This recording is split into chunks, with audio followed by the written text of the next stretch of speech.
Hi, everyone. This is Ken Santopietro. I'm the director of the Connecticut Catholic Men's Conference.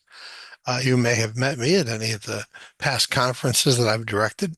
This is the 18th annual conference, and it'll be held this year at Holy Cross Catholic High School in Waterbury, Connecticut on September 27th. So be sure to go to www.ctcatholicmen.org to purchase your tickets soon. The earlier we sell the tickets, the better we know that our event is going to be that day. So to get things started, we're going to have an interview with Dr. Ray Guarendi, one of our featured speakers that day. Dr. Ray, you might know him from EWTN Catholic Radio.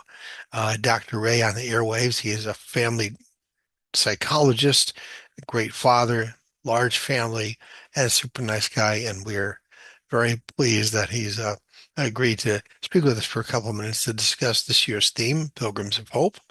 And also we'll talk with him about a little bit of his background so you get to know him a little bit. Okay, let's get started. Thank you. Dr. Ray, Hello, Ken. welcome. How are you? All Thanks for right. having me. Oh, you're welcome. Can you share your 30-second introduction with us? I'm going to help these men stand strong against a culture no longer on the side of Catholic men, Catholic people. I'm going to help them be leaders in their family. And there's going to be one whale of a lot of humor. We're going to laugh a lot, but I hope they're going to come away powered by not only grace, but by motivation to say, okay, I can take a lead in modeling our faith. Great, thank you. So, I know that this is how you make your living, but what's so appealing about speaking to a crowd of men? I love speaking to the men because, first of all, the men are the ones that are hungry for this. Those guys that are there are basically giving up a whole day. They're coming in and they're saying, okay, make me stronger. Make me do this. I just like the whole manly aspect of it. Speaking to guys, our culture blasts guys. Our culture makes guys look like doofuses. Every commercial you watch, the guy's the idiot and the woman's in charge. Everything you watch, the guy is inept. Well, not this time. These guys are going to be the men, and they're going to lead in a calm, strong way. Well, that's great. So my next question is then, so you've been a part of Catholic media now for quite a while, for years, but Yes. with your background in psychology and fatherhood, uh, why did you decide to reach people through TV and radio? Oh, let me turn this off, my friend. Yep. I entertained in restaurants when I was in college, sang, entertained, played jazz organ. So I had this sense of wanting to be before a crowd. And I remember the first time they asked me, I was at a mental health center. They said, hey, they need a speaker at this local high school. Does anybody want to go? I said, let me try it. Let me see what happens. Well, Ken, I got the itch. It hit me.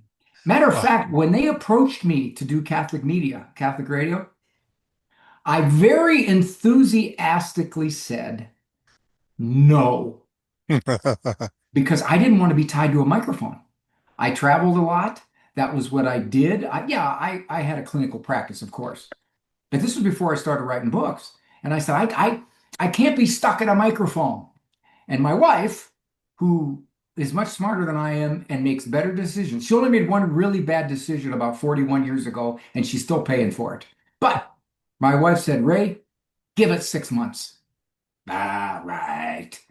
And I couldn't believe what Catholic media can do in terms of bringing people back to the faith, in terms of people embracing their faith, for marriages, for families, for guys. I couldn't believe it. And I told my wife, I said, well, now I'm stuck. I can't tell our Lord, yeah, I see what Catholic media can do, but I'm a busy guy. I don't have time for this. No, 22 years ago was when it started, Ken. Been there ever since. wow, that's fantastic. You know, Dr. Ray, your books they're deep, but they're also humorous. And so how do you come up with the topics? I mean, what role do your readers play, or I should say your audience on the radio? Do they help you to come up with topics? Ken, when you've been doing this for 45 years, like I have, I started right out of middle school, Yeah. then you learn an awful lot from people. You see themes, you see things they wrestle with, you see how the culture affects them. And each place I say, okay, what have I learned about marriage? What can I offer for marriage? How about parenting, discipline? What about the Catholic faith? How does the Catholic faith intersect with psychology? I got a book called Jesus the Master Psychologist, and I talk about our Lord's precepts for good living and how psychology comes alongside of that, whether they realize it or not. So, right now, I've been fortunate enough, I've got about 20 books written, and each one is some aspect of my clinical experience. And that's kind of how it happened. I remember when I wrote my first one, I thought, okay, good. One book, that's great. That's all I need. And once again, I got the bug. Well, now, or you've read in my stuff that I sent over to you. Our theme is based upon the Jubilee year, and we have subtitled it Pilgrims of Hope. So we're discussing hope.